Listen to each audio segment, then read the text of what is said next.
Hello, welcome to the GED Tool Box. Glad you're here. Today we're going to talk all about angles.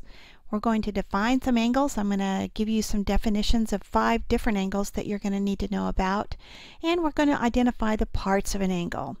So let's get started, and let me clear the decks up here a little bit so that we can start our class. Very good. I said that we're going to define 5 different angles, and so here's angle number 1 I want you to know about. Oops, sorry. Angle number 1. We're going to talk about an acute angle. Now I'm writing these all out for you because I personally think that it's very important to learn the vocabulary of math. It's going to help you out a lot in the long run. Plus, you'll just feel like you've got a little more control over what you're working with. An acute angle, by definition, is an angle that is less than 90 degrees. It's less than 90 degrees, and it's going to be something that looks sort of like this. We'll measure it from there to there. This is the smallest angle that we're going to talk about, and I like to remember this word by how cute it is. It's a little bitty angle and it's so cute. However you want to remember it is your business, but that's what floats my boat. The next angle that we're going to talk about is an obtuse angle. This is a wider angle, a bigger angle. It is greater than 90 degrees, but it's less than 180. Now, don't get too concerned if you don't remember what a 90-degree angle looks like or a 180 looks like. Don't get too concerned about that because we're going to be discussing all of that and learning this in this lesson and in the next couple of lessons. So just hang in there with us, and pretty soon your brain is going to kick in and you're going to start remembering all about this. An obtuse angle is one that's wide open. And it's going to look something like this, and it's measured from there to there. You can see the difference between this acute angle and this obtuse angle is very different. Now let's look at one that's right in between the two of them. Let's go down here to number 3. And you've heard of this guy before. It's the right angle. He's kind of the most famous one. A right angle. Now he is exactly 90 degrees. This angle is not 91 degrees, it is not 89 degrees, it is precisely 90 degrees. And it looks like this. I'm sure you remember that. And that oftentimes in math, they will put a little box in the corner of the 90-degree angle. And that just tells the universe, hey, this is a 90-degree angle. No need to worry if it's 91 or 89 degrees. We're telling you straight up, it is 90 degrees. So that's kind of the universal symbol for that. The fourth one that we're going to talk about that you need to remember is the reflex angle.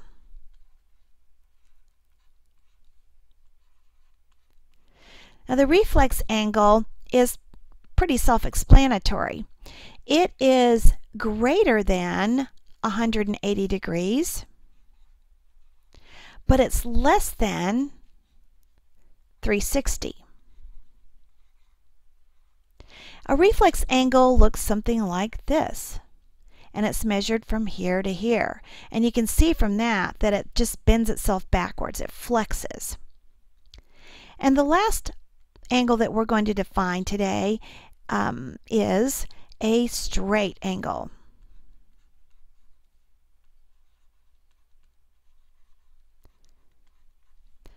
And the straight angle, like the right angle, has got a precise measurement.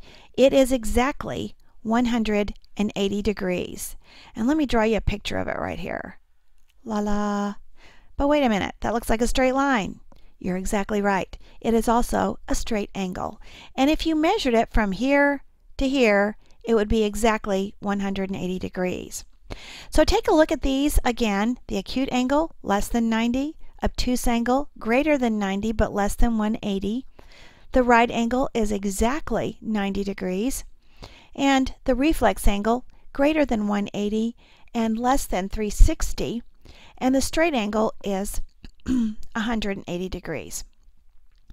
Now, let's clear the decks here and let's talk just for a brief moment about how the measurement of these angles comes about. And I'm sure that you've seen this somewhere, either in one of your books for class, or maybe you just recall it from when you were in school before.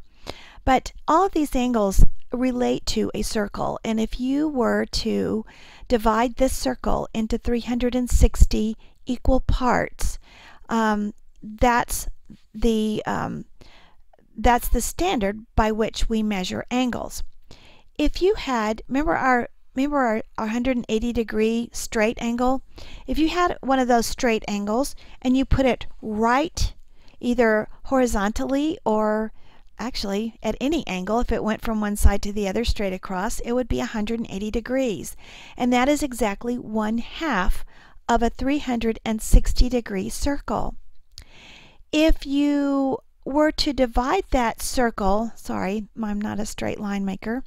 If you were to divide that circle into 4 equal parts, you would have what? What is 360 divided by 4? Well, guess what? It's 90 degrees. Remember that right angle? Well, there it is. And in a circle, we have 4 of them, right? Not a bad mental picture to put in your head. And interestingly, 90 times 4 equals, 360. It's really very orderly in that respect. Okay, so we have got an idea of where those measurements come from, and I urge you to go check out your math book or a math dictionary and look at one of those little circles that is divided into 360 degrees. It's really gives you a real clear picture of what those angles are all about.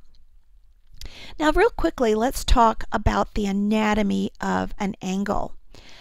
We're going to talk about some things. This doesn't necessarily apply to every single angle, but to many of the ones you're going to encounter soon, and possibly on some of your GED tests. You're going to encounter angles that deal with rays. And a ray is a line that has a beginning and it has a line that goes on indefinitely. And anytime you see the arrow at the end, of course, that means it just keeps going on and on and on and on and on forever. And so oftentimes an angle is made up of rays, and you'll see these in your book or maybe on a test or something like that. So there we've got 2 rays that are connected right here, and guess what the name of that point is? It's called a vertex. Now, once again, I'm going to urge you to learn this vocabulary because sometimes they just tell you about the vertex or they refer to a ray. And if you don't know what they're talking about, you're lost in the dark. But if you know what they're talking about, that's going to let you find some clues to whatever the question is that they're trying to ask you. Sometimes these angles are going to be identified with letters. This is ray A and ray C, and then they will also identify the vertex. And it will be identified with a letter also. There are times when an angle can be identified with a single number or maybe a single letter. So you'll see it worked both ways with letters and numbers. But if you want to write things down so that the rest of the universe knows what you're talking about, you would say that we are referring to, and this is the little symbol for angle, we are referring to angle A, B, C. Now please note when I wrote that, what I put in the middle. I put the identification of the vertex in the middle. And that's the universal way to identify an angle, is to identify it with ray, vertex, ray. And the vertex always goes in the middle. Now another way to identify this same angle is to simply identify it by the vertex, by that B. And you could simply say this is angle B.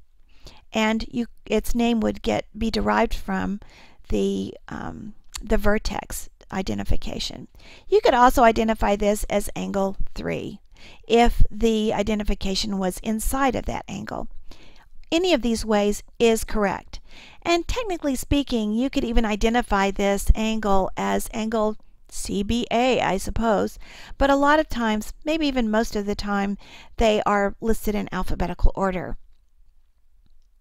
So today we've learned some vocabulary about 5 different angles. We've learned about the acute angle, the obtuse angle, the right angle, reflex angle, straight angle. And we've also learned what makes up an angle. And its body parts, if you will, are the ray and the vertex.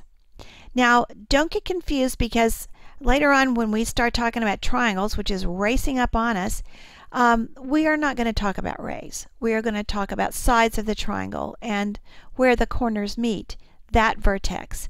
But we will still, you will run across this vocabulary from time to time. I want to thank you for coming to the Toolbox today. The next time that we get together, we're going to talk about angle relationships and vertical angles. And so I want you to tune back in and learn some more about that.